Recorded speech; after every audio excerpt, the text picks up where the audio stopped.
नमस्कार दोस्तों, ALDHRU academy में आप सभी का एक बार फिर से बहुत बहुत स्वागत है। मैं हूं आपका अपना दोस्त और होस्ट और आज हम मिलकर करने वाले हैं MEEC 05 यानी अंतर्राष्ट्रीय अर्थशास्त्र की धुआंधार तैयारी। VMOU कोटा के जून 2026 एग्जाम्स के लिए हम लेकर आए हैं सेक्शन A के टॉप 20 सबसे महत्वपूर्ण प्रश्न, जो आपको दिलाएंगे पूरे 75% से ज्यादा मार्क्स से, मेरा वादा है। तो बिना किसी देरी के शुरू करते हैं आज का ये धमाकेदार सेशन। तो चलिए, पहला सवाल आपकी स्क्रीन पर ये रहा। प्रश्न 1, अवसर लागत से आप क्या समझते हैं? दोस्तों, ये सवाल इतना ज्यादा इंपॉर्टेंट है कि ये दिसंबर 2017, 2022, 2019 और जून 2015, 2019 में भी पूछा गया है। इसे तो बिल्कुल रट लेना है। इसका सीधा सा मतलब है साथियों की अवसर लागत वो कीमत है जो आप किसी एक चीज को पाने के लिए किसी दूसरे सबसे अच्छे विकल्प को छोड़ते हैं। जैसे अगर आपके पास 100 रुपए हैं और आप उससे या तो एक किताब खरीद सकते हैं या एक कॉपी। अगर आपने किताब खरीदी तो कॉपी खरीदने का मौका छोड़ दिया, तो उस कॉपी का मूल्य ही आपकी अवसर लागत है ना आसान। अगला महत्वपूर्ण प्रश्न है प्रश्न 2, व्यापार की शर्तों से आप क्या समझते हैं? और देखिए, भी कई बार रिपीट हुआ है। दिसंबर 2015, 2016, 2017, 2021 और जून 2018 में। मतलब ये भी बहुत बहुत जरूरी है। व्यापार की शर्तें दोस्तों ये बताती हैं कि कोई देश अपने निर्यात से कितना आयात खरीद सकता है, यानी आप कितना सामान बेच रहे हैं और उसके बदले में कितना सामान खरीद पा रहे हैं। ये एक अनुपात है जो देश की व्यापारिक शक्ति को दिखाता है। अब आते हैं प्रश्न 3 पर, संतापकारी वृद्धि से आप क्या समझते हैं? ये देखिए, दिसंबर 2019, 2018, जून 2019 और तो और जून 2023, जून 2024 में भी आया है। मतलब है लेटेस्ट ट्रेंडिंग सवाल है, इसे बिल्कुल मिस मत करना। संतापकारी वृद्धि, जैसा कि नाम से ही पता चल रहा है, ये एक ऐसी आर्थिक वृद्धि है जो देश के लिए अच्छी नहीं होती। इसमें देश का विकास तो होता है, लेकिन उसकी व्यापार की शर्तें बिगड़ जाती हैं और लोगों का कल्याण कम हो जाता है। यानी विकास तो हुआ पर दुख के साथ। अगला सवाल है प्रश्न 4, लियोन्टिफ विरोधाभास को स्पष्ट कीजिए। ये भी दिसंबर 2017, जून 2015, जून 2023 और जून 2022 में पूछा गया है। बहुत जरूरी है ये भी। लियोन्टिफ विरोधाभास एक ऐसी बात है जो हमें थोड़ा हैरान करती है। ये कहता है कि पूंजी प्रधान देश जैसे कि अमेरिका से पूंजी गहन वस्तुएं निर्यात करनी चाहिए थी, उसने वास्तव में श्रम गहन वस्तुओं का निर्यात किया। ये एक उम्मीद के खिलाफ था, इसलिए इसे विरोधाभास कहते हैं। प्रश्न 5, मुक्त या स्वतंत्र व्यापार क्षेत्र से आप क्या समझते हैं? ये भी दिसंबर 2020, जून दिसंबर 2020, दिसंबर 2015 और 2017 में आया है।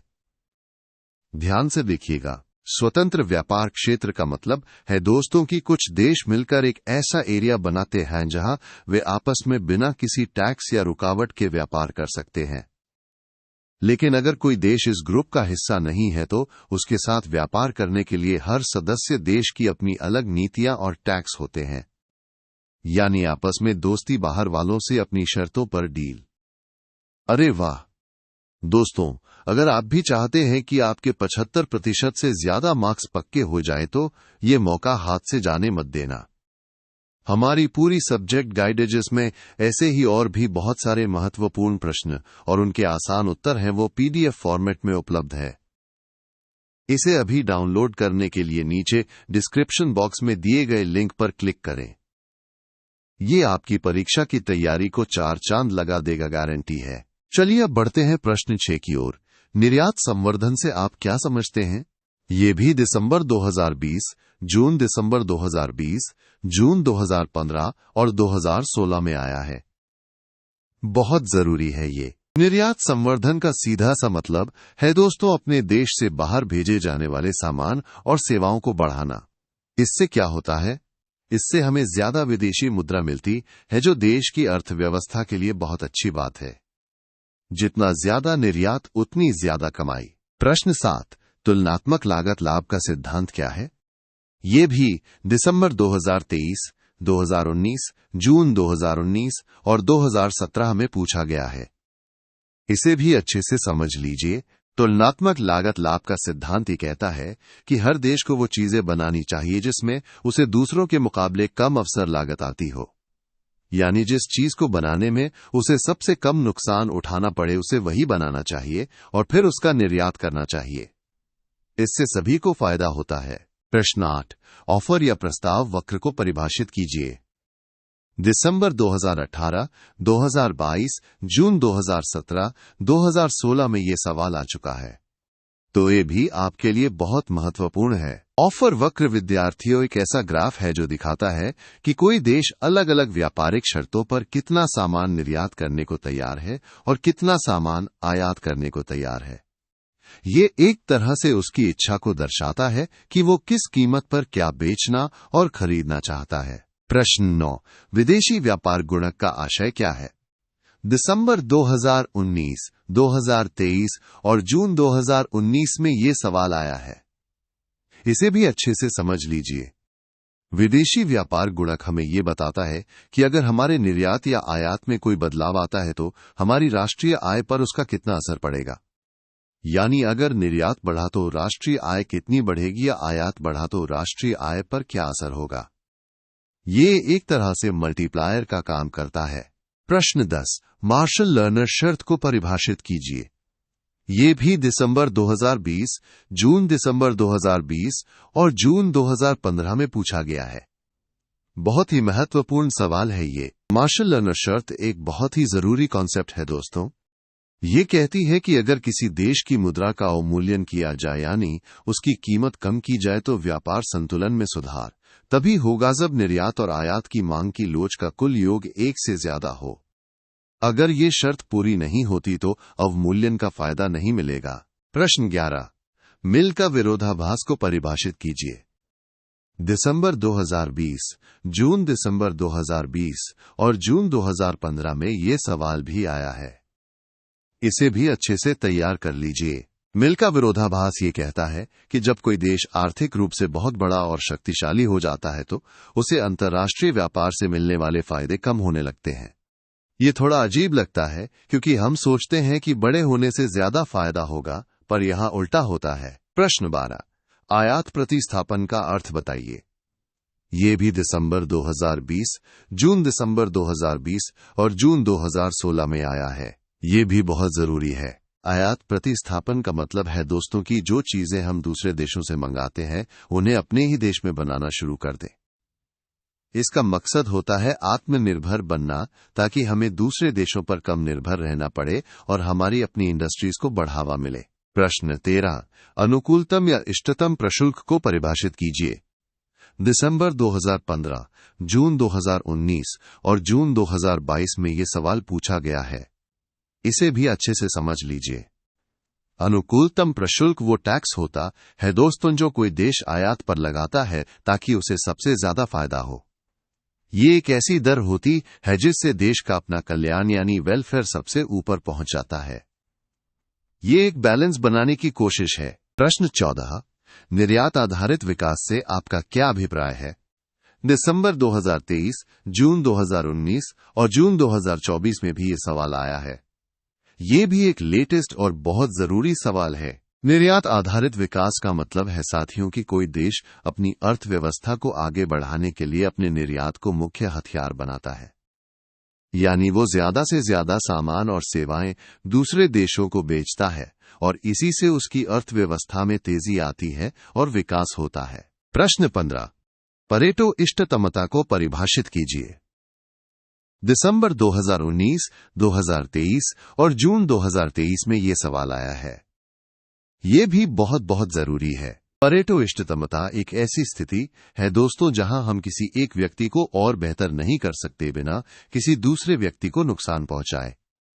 यानी ये एक ऐसी आदर्श स्थिति है जहां संसाधनों का सबसे अच्छा इस्तेमाल हो रहा होता है और कोई भी सुधार बिना किसी और की कीमत पर नहीं हो सकता। और हां दोस्तों, सिर्फ MEEC 05 ही नहीं, अल्ध्रो अकेडमी आपके लिए सभी विषयों की प्रीमियम गाइड्स लेकर आया है। MEEC 01 से लेकर MEEC 08 तक सभी महत्वपूर्ण विषयों की गाइड्स डिस्क्रिप्शन बॉक्स में दिए गए लिंक पर उपलब्ध हैं। अपनी तैयारी को और मजबूत बनाने के लिए उन्हें भी जरूर चेक करें। प्रश्न 16, विदेशी विनिमय दर को परिभाषित कीजिए। दिसंबर 2023, 2022 और जून 2019 में ये सवाल आया है। ये भी बहुत जरूरी है। विदेशी विनिमय दर साथियों वो कीमत है जिस पर आप एक देश की करेंसी को दूसरे देश की करेंसी में बदल सकते हैं। जैसे $1 के बदले कितने रुपए मिलेंगे, यही विनिमय दर है। ये अंतर्राष्ट्रीय व्यापार और यात्रा के लिए बहुत महत्वपूर्ण है। प्रश्न 17, अंतर्राष्ट्रीय मुद्रा कोष यानी IMF के उद्देश्य या भूमिका की विवेचना कीजिए। दिसंबर 2023, जून 2022 और जून 2024 में भी ये सवाल आया है। ये भी एक लेटेस्ट और बहुत जरूरी सवाल है। IMF यानी अंतर्राष्ट्रीय मुद्रा कोष का मुख्य काम है दोस्तों दुनिया भर के देशों के बीच पैसों के मामले में सहयोग बढ़ाना। ये अंतर्राष्ट्रीय व्यापार को बढ़ावा देता है और अगर किसी देश के भुगतान संतुलन में कोई गड़बड़ी आती है तो उसे ठीक करने में मदद करता है।